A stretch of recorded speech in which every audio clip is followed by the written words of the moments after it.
Hey guys, what's up? In this short tutorial I'm going to show you how we can combine, for example, your first name and your last name into one full name cell here on Excel. So let's get started.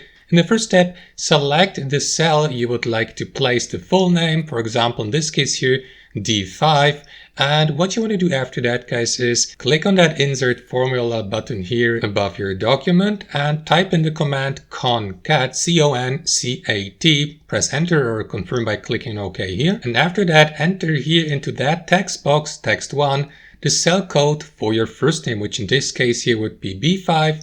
After that type in that symbol plus space and plus another one of that symbol, just like that, and in the text box number 3 enter or type in the cell code for the second or for your last name, which in this case here would be C5. Confirm everything by pressing or clicking on OK here in the bottom right corner, and there you go. As you can see, that's your full name. So super simple. Thanks for watching and have a wonderful day.